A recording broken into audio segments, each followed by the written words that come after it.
ॐ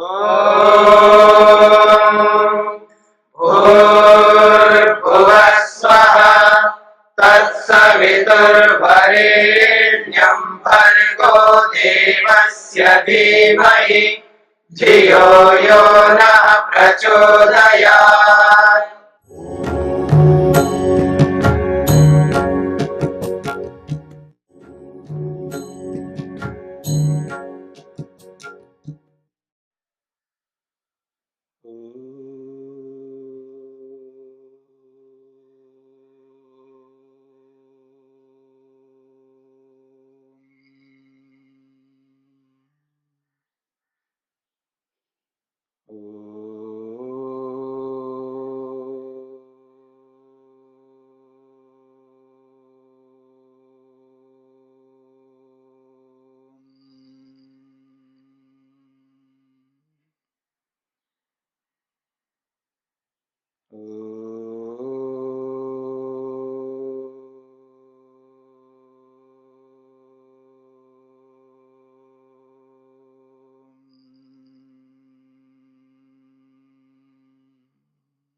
आचार्य ब्रह्मचर्य से तृप्त होता है। ब्रह्मचारी के ब्रह्मचर्य से आचार्य तृप्त होता है।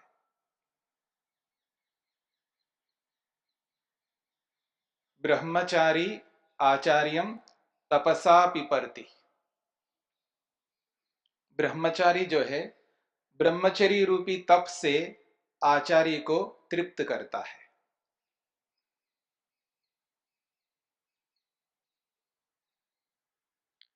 शरीर में मल है, दोष हैं। वाणी में मल है, दोष हैं।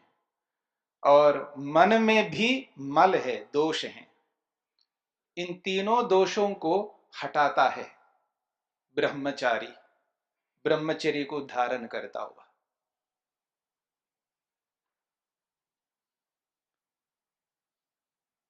महर्षि पाणिनि ने ब्रह्मचर्य की महिमा बताई है। जो व्याकरण पढ़ने वाले वो सब इस बात को जानते हैं। तदस्य ब्रह्मचर्यम है ना सूत्र, कहां पर है? 5.1 में। तदस्य ब्रह्मचर्यम देख लीजिएगा। यानी महर्षि पाणिनि को भी ये कहना पड़ा। इतना अधिक महत्व है ब्रह्मचर्य का, इतनी अधिक महिमा है, इससे व्यक्ति अछूता नहीं रह सकता। क्योंकि व्याकरण जो है वो प्रसिद्ध होता है। लोक में जो जो प्रसिद्ध है उसको व्याकरण में प्रस्तुत किया गया है।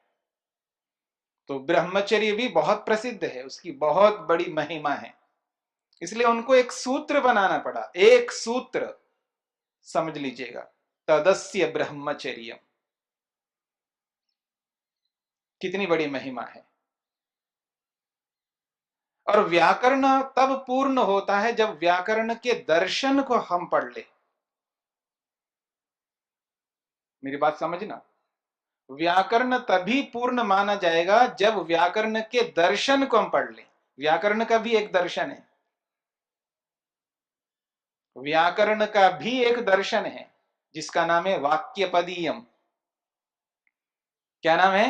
वाक्यपदीयम।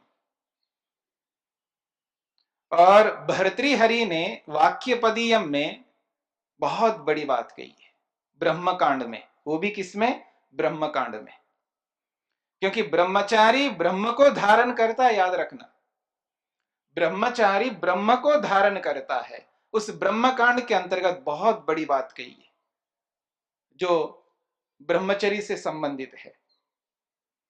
उसके बिना मनुष्य मनुष्य के रूप में नहीं रह सकता। उसको 3 प्रकार के मलों को अपने जीवन से हटाना पड़ता है। 3 प्रकार के दोषों को अपने जीवन से हटाना पड़ता है। शायद मेरे को ऐसा लगता है महर्षि स्वामी दयानंद सरस्वती जी ने इसी को ध्यान में रख करके कहा होगा, इसी को ध्यान में रख करके कहा होगा कि प्रत्येक स्त्री को कम से कम कितना पढ़ना चाहिए। प्रत्येक स्त्री को कम से कम कितना पढ़ना चाहिए? तो वो कहते हैं उसको शरीर को पढ़ना चाहिए, उसको वाणी को पढ़ना चाहिए और उसको मन को पढ़ना चाहिए। क्योंकि जो शरीर में दोष होते हैं, जो वाणी में दोष होते हैं और जो मन में दोष होते हैं, और इन तीनों प्रकार के दोषों को दूर करने वाली एक मां होती है। मेरी बात को समझना, एक मां ये तीनों प्रकार के दोषों को दूर करने वाली होती है। इसलिए भर्तृहरि को भी कहना पड़ा, वाग, काय वाग बुद्धि, काय वाग बुद्धि विषया ये मलाः समुपस्थिताः। काय वाग बुद्धि विषया ये मला समुपस्थिता चिकित्सा लक्षण अध्यात्म शास्त्रै तेषां विशुद्धया। और उसका उपाय भी बताया, यानी 3 स्थानों पर मल उत्पन्न होते हैं, शरीर में भी दोष, वाणी में भी दोष और मन में भी दोष, और इन तीनों दोषों को दूर करना है हमको। और इन तीनों प्रकार के दोषों को दूर करने के लिए उन्होंने 3 उपाय बताए, काय वाक बुद्धि विषया ये मला समुपस्थिताः, उपस्थित हो जाते हैं। शरीर है तो दोष उत्पन्न हो जाएंगे शरीर में, वाणी का प्रयोग हम करते हैं तो दोष उत्पन्न हो जाते हैं, और रात दिन मन का तो प्रयोग ही करते हैं, सबसे ज्यादा प्रयोग करते हैं, तो मन में न जाने कितने मल उपस्थित होते हैं। तो इन तीनों में मल उत्पन्न होते हैं। मल को मल क्यों कहते हैं? मल को मल क्यों कहते हैं? मलिनीकरणात् मलाः, जो मलिन करते हैं, ये शरीर को मलिन करते हैं, अशुद्ध करते हैं, वाणी को भी अशुद्ध करते हैं, और मन को तो बहुत अधिक अशुद्ध करते हैं। मलिनीकरणात् मलाः शारंगधर संगीता का ही है, बहुत मलिन करते हैं ये। जितने भी वितर्क हैं ना, वो सारे के सारे वितर्क, उनका काम ही मलिन करना है, आदमी को मलिन से युक्त कर देते हैं। हम लोग बोला करते हैं कोई शुद्ध नहीं रहा, चावल पकड़ो तो शुद्ध नहीं है, दालों को पकड़ो तो शुद्ध नहीं है, सब्जियों को पकड़ो तो शुद्ध नहीं है, फलों को पकड़ो तो शुद्ध नहीं है, जिसको भी पकड़ो वो ही अशुद्ध है। जब आदमी अशुद्ध हो चुका है तो उनकी क्या कथा है? आदमी से ही तो वो आएंगे, और आदमी अशुद्ध हो गया है। तो ये 3 प्रकार की अशुद्धियां हैं, और इन 3 प्रकार की अशुद्धियों को दूर करने के लिए उन्होंने बहुत बड़ी बात कही है। शरीर की अशुद्धि को, शरीर के मल को दूर करना चाहते हो तो उसने कहा चिकित्सा शास्त्र को पढ़ना होगा, यानी आयुर्वेद को पढ़ना होगा। इसलिए महर्षि स्वामी दयानंद सरस्वती जी ने कम से कम अगर किसी कुछ पढ़ना हो तो वो कहते हैं आयुर्वेद को पढ़ना। फिर उन्होंने कहा लक्षण, लक्षण को भी पढ़ना, लक्षण शास्त्र। और लक्षण शास्त्र जो है वो 3 प्रकार से पूर्ण होता है, पद वाक्य प्रमाणज्ञ, पंडित ब्रह्मदत्त जिज्ञासु, सुना है ना? 3 विशेषणों से युक्त किया है उनको। पद वाक्य प्रमाणज्ञ, पद को भी समझना है, वाक्य को भी समझना है, और प्रमाण को भी समझना है। पद का अर्थ है व्याकरण, वाक्य का अर्थ है जो आप पढ़ रहे हैं मीमांसा, और प्रमाण का अर्थ न्याय। पद वाक्य और प्रमाण, इन तीनों से हमारी जो वाणी है वो शुद्ध होती है। हमारी जो वाणी है ये तीनों के माध्यम से शुद्ध होती है, पद से, वाक्य से और प्रमाण से। इन तीनों के बिना वाणी शुद्ध नहीं हो सकती। बहुत डेंजरस है ये वाणी, याद रखना, बहुत खतरनाक है। जब आदमी इस वाणी से जो निकालता है ना, ऐसा निकालता है, हे भगवान, कहीं घाव हो जाए ना शरीर में बहुत गहरा, वो तो भले ही भर जाता है, लेकिन ये जो वाणी से जो निकालता है ना आदमी, वो घाव कभी नहीं भरता है, ऐसा लोग बोला करते हैं। क्यों? इसलिए ऐसा बोला करते हैं क्योंकि वो पद वाक्य और प्रमाणज्य नहीं बनते ना। मेरी बात समझ रहे हैं? पद वाक्य प्रमाणज्य नहीं बनते, न तो पद है, न वाक्य है, और न प्रमाण है, और इन तीनों के बिना वाणी शुद्ध नहीं हो सकती। वाणी का जो मल है ना, वो दूर हट नहीं सकते। क्या वाणी निकालता है आदमी, कैसे कैसे निकालता है। वाचा वदामि मधुमत, जो वेद कहता है, उसको सार्थक अगर बनाना है तो पद वाक्य और प्रमाण से युक्त हमारी वाणी होनी चाहिए, तब वाणी के मल को हम दूर कर सकते हैं। फिर कहा अध्यात्म शास्त्र, अध्यात्म शास्त्र से मन को शुद्ध कर सकते हैं, उसके बिना मन शुद्ध नहीं हो सकता। काय वाग बुद्धि विषया ये मलाह समुपस्थिताः चिकित्सा लक्षण अध्यात्म शास्त्र तेषां विशुद्धयः, उनकी शुद्धि इन तीनों प्रकार के शास्त्रों से होती है। अब आ जाइए तदस्य ब्रह्मचर्यम। तदस्य ब्रह्मचर्यम क्या कहते हैं महर्षि पाणिनि? वो कहते हैं तदस्य ब्रह्मचर्यम, इसके दो प्रकार के अर्थ हम कर सकते हैं। मासो अस्य ब्रह्मचर्यस्य मासिकम ब्रह्मचर्यम, मासो अस्य ब्रह्मचर्यस्य मासिकम ब्रह्मचर्यम, अथवा मासम मासम ब्रह्मचर्यम अस्य मासिको ब्रह्मचारी, ऐसा भी कर सकते हैं। दो ढंग से इसका अर्थ कर सकते हैं। महर्षि पाणिनि ने दो ढंग से इसको प्रस्तुत किया है। या तो उस मासिक को ब्रह्मचर्य का विशेषण बना दो, या उस मासिक को ब्रह्मचारी का विशेषण बना दो। प्रथमांत करो या द्वितीयांत करो, ये हमारे हाथ में। तो हमें क्या मासिकम ब्रह्मचर्यम रहना है, या मैं ये कहूं मासिको ब्रह्मचारी रहना है क्या? मास भर के लिए ब्रह्मचारी रहना है क्या? या शातिकम ब्रह्मचारी ब्रह्मचर्यम, शातिकम ब्रह्मचर्यम करना है, शातिको ब्रह्मचारी, या सहस्रिको ब्रह्मचारी? क्या होना चाहिए? सहस्रिको ब्रह्मचारी होना चाहिए, या शातिको ब्रह्मचारी होना चाहिए, या मासिको ब्रह्मचारी होना चाहिए? क्या होना चाहिए? ये वेद कहता है। क्या कहता है? आचार्य उपनयमानो ब्रह्मचारिणम कृणुते गर्भम अंतः तम रात्रि तिस्र उदरे बिभर्ति तम जातम द्रष्टुम अभिसंयन्ति देवाः। ब्रह्मचारी को आचार्य अपने गर्भ में धारण करता है। कौन से गर्भ में? इस गर्भ में। किस गर्भ में?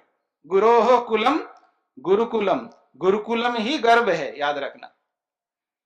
गुरुकुलम को गर्भ कहा है। आचार्य उपनयमानो कृणुते गर्भम अंतः, ब्रह्मचारी को अपने गर्भ में रखता है, अपने कुल में रखता है, अपने कुल में, अपने गुरुकुल में रखता है। और कितना समय रखता है? तम रात्रि ही तीसरा, ओनली 3 days, ओनली, केवल 3 रात हैं।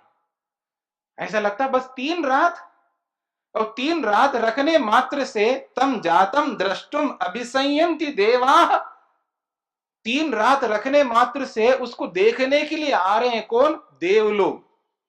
कितने लोग?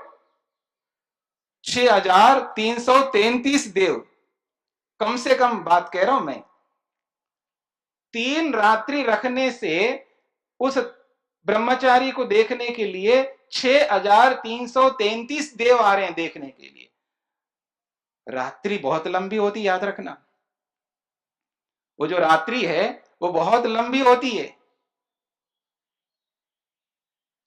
3 रात्रि का मतलब केवल 3 रातें नहीं, एक एक रात्रि बहुत लंबी होती है। एक रात होती है सबसे बड़ी लंबी है, 19 साल की रात है। कितने साल की? 19। 5 और 19 कितने होते हैं? कितने?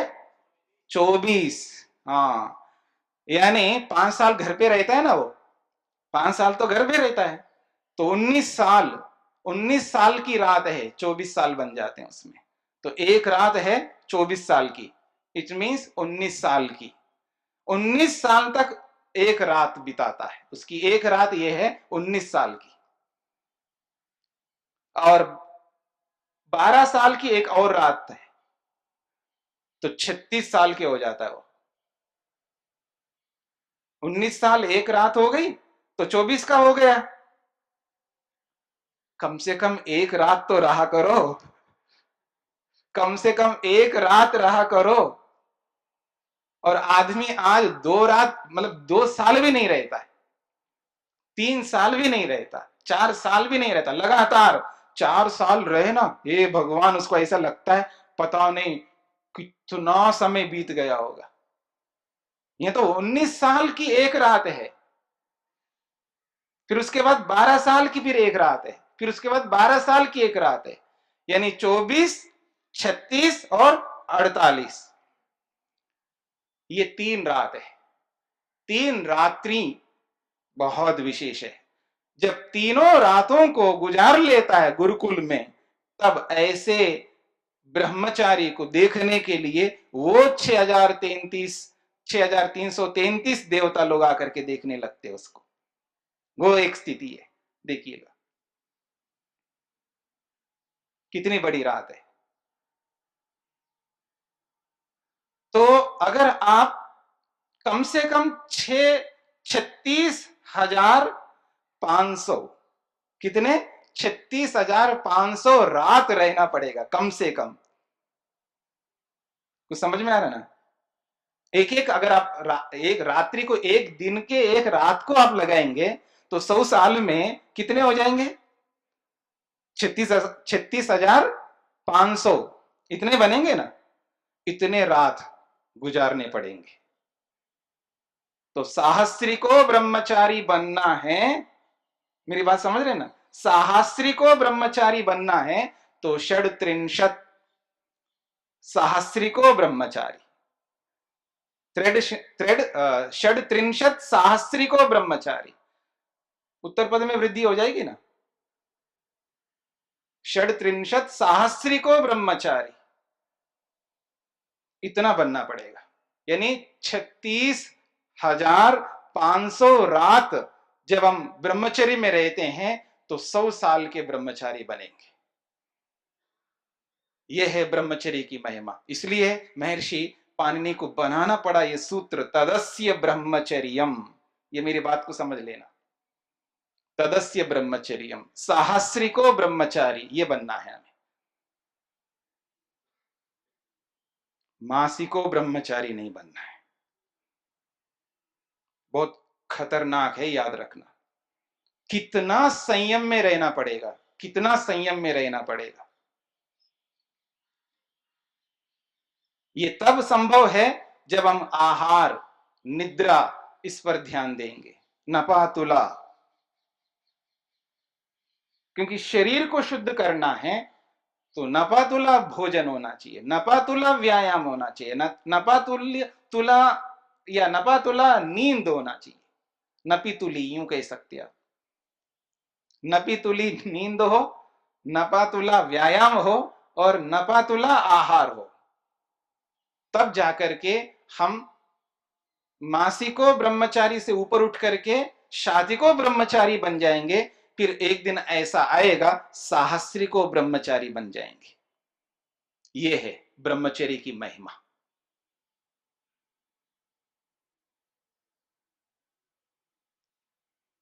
फिर रोना नहीं है, स्वप्न दोष होता है, ये होता है, वो होता है, ये फिर रोना नहीं है।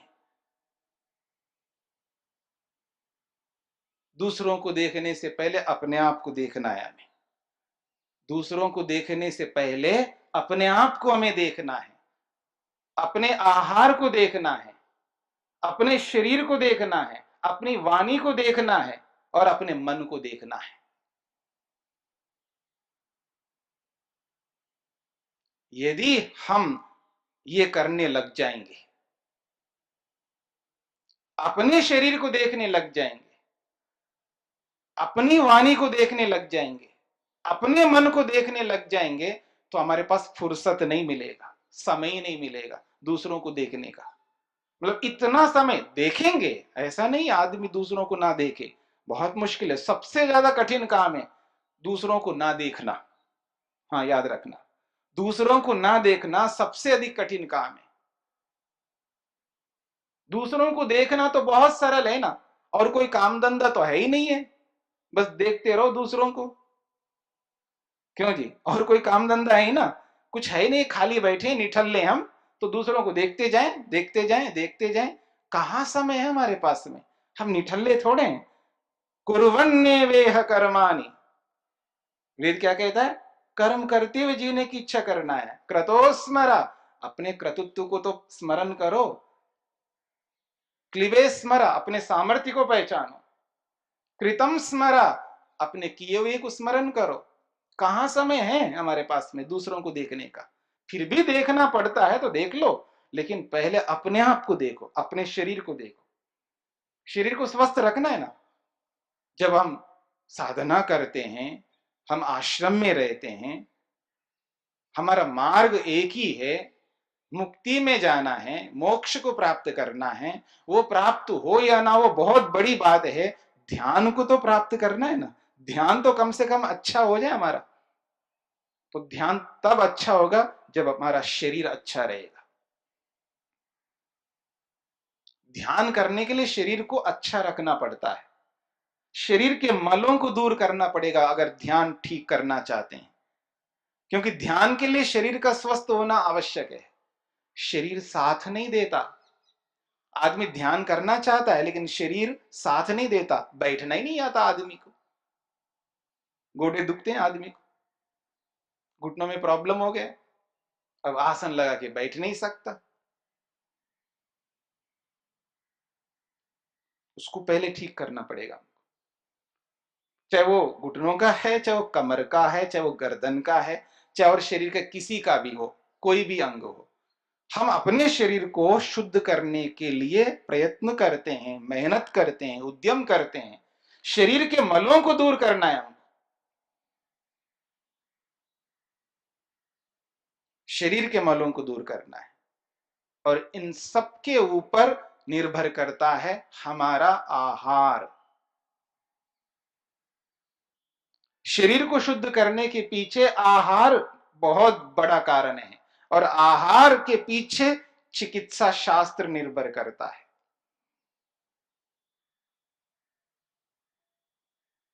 मेरी बात समझ में आ रहा है।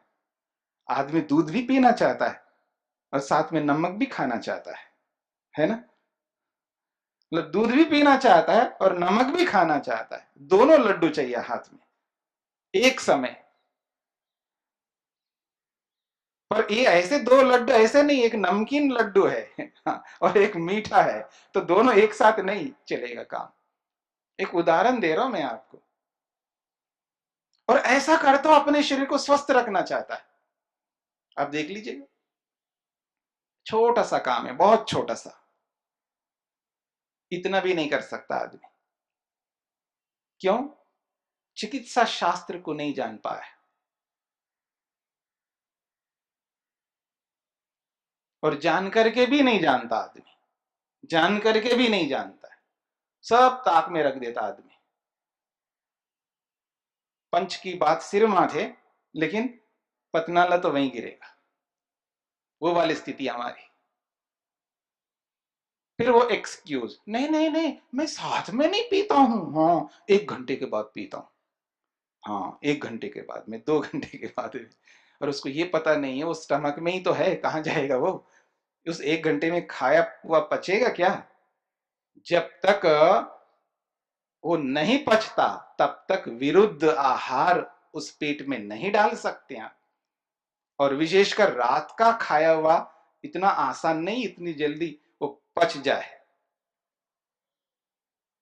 बहुत कारण होते हैं। इसलिए कहना पड़ा भर्तृहरि को, काय वाग बुद्धि विषया ये मला समुपस्थिता। शरीर में जो मल है, वाणी में जो मल है, मन के अंदर जो मल है, वो जो हमारे जीवन में उपस्थित है, मंडरा रहे हमारे जीवन में, हमें और नचा रहे हैं वो मल। बहुत परेशान होता आदमी, परेशान होता हुआ भी फिर वापस उस मल के अंदर गिरता है। जैसे आदमी कीचड़ में गिरता है ना, अरे अब तो गिर गए तो गिर गए, अब क्या उठना है, यहीं पड़ा रहूं, ऐसा नहीं, गिर जाता है आदमी। अब बरसात हो रही है, आते जाते कहीं गिर जाते हैं हम लोग, वहीं गिरे थोड़े पड़े रहेंगे, उठ जाते हैं, छाता हाथ में लेते हैं और आगे बढ़ जाते हैं।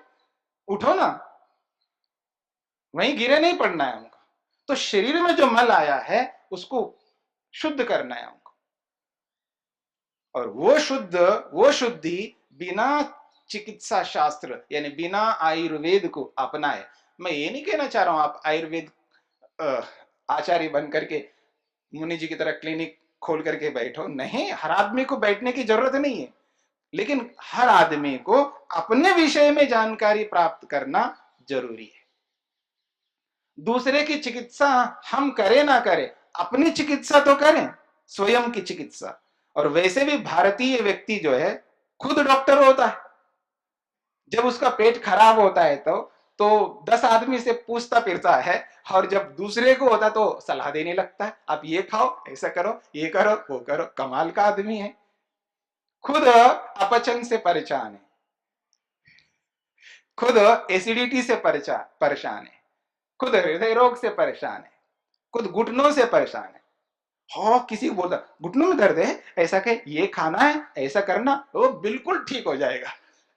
ठीक है ना, बिल्कुल ठीक हो जाएगा। खुद का तो ठीक नहीं कर पा रहा है आदमी। चश्मा उतार, वो मैं तो आपका चश्मा उतरवा दूंगा, और खुद चश्मा पहन रहा हूं। ठीक है ना, आदमी आप देखेंगे ना, आश्चर्य की बात है।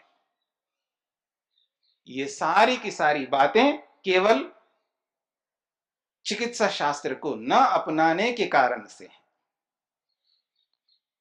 सब कुछ व्यवहार है हमारा, हमारा जो बिहेवियर है ना, इसी पर निर्भर करता है। हमारे कर्मों के ऊपर सब कुछ आकर के टिक जाता है। आप कितने बड़े स्कॉलर हो, कोई मान्य नहीं रखता। कितने बड़े विद्वान हो, कोई मान्य नहीं रखता। आप कितना बढ़िया बोलते हो, कोई मान्य नहीं रखता। कितना बढ़िया लिखते हो, कोई मान्य नहीं रखता। मान्य रखता है कितना बढ़िया कर्म करते हो, क्योंकि सब कुछ हिसाब किताब भगवान इसी कर्म को लेकर के करता है, इसी कर्म को लेकर के करता है। तो इसलिए ये बात कही जा रही है कि शरीर के मलों को शुद्ध करना है, हटाना है। बहुत मलिन कर रहे हैं ये मल शरीर को, और वाणी को ये बहुत मलिन कर रहे हैं ये मल। वाणी बहुत अपवित्र होती जा रही है, और मन तो बहुत ही अधिक अशुद्ध होता जा रहा है। इन 3 प्रकार के मलों को हटाना है तो हमें इन 3 प्रकार के शास्त्रों को अपनाना है, और इन 3 प्रकार के शास्त्रों को अपनाने के लिए ब्रह्मचारी को कितना तप करना पड़ेगा। तो आचार्यम तपसा पिपर्ति, ब्रह्मचर्य रूपी तप से आचार्य को तृप्त करने वाला ब्रह्मचारी को होना चाहिए, तभी ब्रह्मचारी ब्रह्मचारी माना जाएगा। वो तृप्त तभी हो सकता है इसके माध्यम से अपने शरीर को स्वस्थ रख करके दिखाए, अपनी वाणी को स्वस्थ रख करके दिखाए, और अपने मन को स्वस्थ रख करके दिखाए। कोई वितर्क ना हो। वो जो छोटा सा बच्चा होता है ना, 6 महीने का, साल भर का, कितना प्यारा होता है वो बच्चा, बहुत अच्छा लगता है। किसको छोटा बच्चा अच्छा नहीं लगता है? कोई शैतानी होगा जिसको अच्छा नहीं लगता होगा, बाकी सबको अच्छा लगता है। क्यों? पवित्र है, उसका शरीर भी पवित्र है, उसकी वाणी भी पवित्र है। वो कुछ भी करता रहता है ना, वो बड़ा अच्छा लगता है व्यक्ति। जो छोटा सा बच्चा है उसको बोलना नहीं आता है, लेकिन जो कुछ भी वो कुछ भी संकेत करता है वाणी से, बड़ा अच्छा लगता है, क्योंकि पवित्र वाणी है उसकी, और उसका मन तो बिल्कुल पवित्र ही है। उसके मन के अंदर कुछ भी नहीं भरा, बिल्कुल साफ मन है उसका। ठीक ऐसा ही हमें अपने आप को बनाना होगा। एक दिन तो ऐसी स्थिति को पाना चाहिए, कितना आनंद होगा, दूसरों को पता लगे ना पता लगे, लेकिन स्वयं को इतना अधिक आनंद आता है व्यक्ति जब अपने शरीर को, अपनी वाणी को और अपने मन को बिल्कुल शुद्ध कर लेता है, पवित्र कर लेता है। 100 साल हम करे ना करे, 100 दिन करे ना करे, कम से कम एक दिन करके देख लो ना, इतना तो सामर्थ्य है ना आदमी में। एक दिन ऐसा करके देख लो, एक दिन अपने शरीर को, अपनी वाणी को और अपने मन को बिल्कुल शुद्ध करके देख लो, पता लगे कितना आनंद आता है व्यक्ति को, बहुत बड़ा आनंद आएगा। इस मल को हमें हटाना है, बिना ब्रह्मचर्य के संभव नहीं है। इसलिए क्षुरस्य धारा कहा इसको। बहुत कठिन है रास्ता, तलवार के नोक पर चलने के समान है, पर संभव है, असंभव नहीं है। ब्रह्मचर्य की यही महिमा है। तो अब आपको सोचना है कि आपको 1 रात रहना है, 2 रात रहना है, या 3 रात ही रहना है। और कम से कम 1 रात तो रहना ही चाहिए, कम से कम 1 रात। 19 साल याद रखना, हाँ, जीवन का 19 साल, 1 रात। तो अब तो उस स्थिति में है नहीं, क्योंकि अब 5 साल से आए तो है नहीं, बड़े होकर क्या है। तो कम से कम तो एक विद्या को पूरा करने तक कभी घर को याद मत करना, यानी घर में जाने की बात मन में नहीं लाना, कम से कम एक विद्या को पूरा करने के लिए। तो किसी विद्या को पूरा करने के लिए कम से कम 5 साल लगते हैं, ठीक है ना। तो 5 साल तक तप करके देखो तो आपको एहसास होगा कि ब्रह्मचर्य का मतलब क्या होता है। कम से कम 5 साल, कहां 19 साल, कहां 5 साल।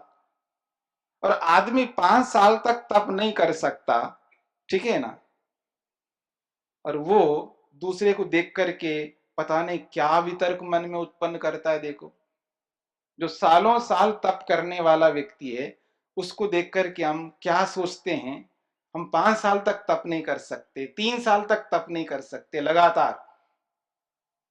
इसलिए अपने आप को हमें देखना है, यही ब्रह्मचर्य है, इसी में कल्याण है, इसी में उन्नति है।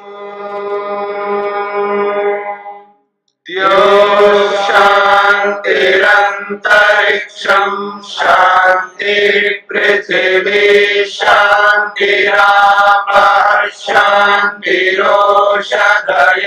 शान्तिः वनस्पतयः शान्तिर्विश्वे देवाः शान्तिर्ब्रह्म शान्ति सर्वं शान्ति शान्तिरेव शान्ति क्षमा शान्तिरेधि